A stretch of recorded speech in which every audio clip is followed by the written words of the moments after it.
Trải nghiệm đáng sợ của Rose Blackpink.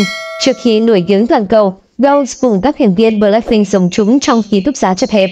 Nữ ca sĩ cho biết đây là quãng thời gian mà điều kiện sống không mấy tốt đẹp, hầu hết các thần tượng đều phải trải qua. Nhóm từng gây chú ý khi xuất hiện trong căn hộ sang trọng khi quay chương trình thực tế. Tuy nhiên, giống hầu hết thần tượng, các thành viên phải ở chung những ký túc xá nhỏ hơn, nơi điều kiện không mấy tốt đẹp. Chia sẻ trong chương trình thực tế The Upload của đài GTDC, Rose của Blackpink không chỉ thể hiện giọng hát mà còn kể những câu chuyện về sự nghiệp của mình. Trong tập này, Rose ở cùng phòng với ca sĩ Suwin, Akamaru và nữ diễn viên Kim Go Eun. Cả ba ở trong căn phòng nhỏ nhưng đều có khoảng thời gian vui vẻ. Đặc biệt, Go Eun có vẻ cảm thấy mới mẻ và thích thú với trải nghiệm này so với hai người còn lại. Rose giải thích cảm giác sống cùng người khác trong ký túc xá không phải là mới đối với cô, vì bản thân đã có 8 năm trải nghiệm. Nữ ca sĩ cho biết mọi chuyện không phải lúc nào cũng tốt đẹp và thoải mái như nhiều người mong đợi. Đặc biệt là khi Rose lần đầu đến Hàn Quốc và trước khi cô lọt vào đội hình ra mắt với Blackpink.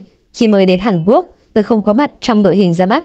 Vào thời điểm đó, vẫn chưa có bất kỳ sự xác nhận gì về việc ai sẽ là người ra mắt. Vì thế, không gian nơi chúng tôi từng sống không hề đẹp đẽ như thế này, giọng ca sinh năm 1997 chia sẻ. Đây không phải là lần đầu Rose và các thành viên khác nói về những khó khăn mà họ phải chịu đựng trước khi ra mắt, đặc biệt là nơi ở có nhiều côn trùng. Trong một tập của chương trình thực tế 24/365 with Blackpink, các cô gái tiết lộ cách họ sống chung với rắn và rết suốt thời gian dài.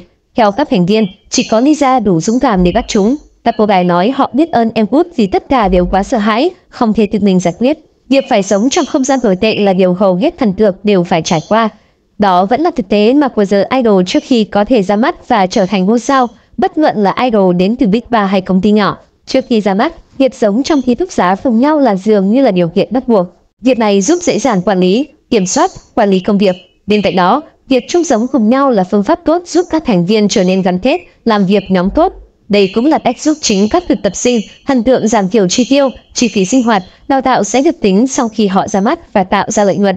Khi đạt được thành công nhất định, các nhóm nhạc, nghệ sĩ sẽ có chỗ ở tiện nghi hơn. Ở điều kiện tốt hơn, họ được phép dọn ra ở riêng nhưng vẫn phải đảm bảo lịch trình chung của nhóm. Với nhóm Blackpink, các thành viên đã tách riêng từ lâu và sống trong không gian sang trọng, tiện nghi.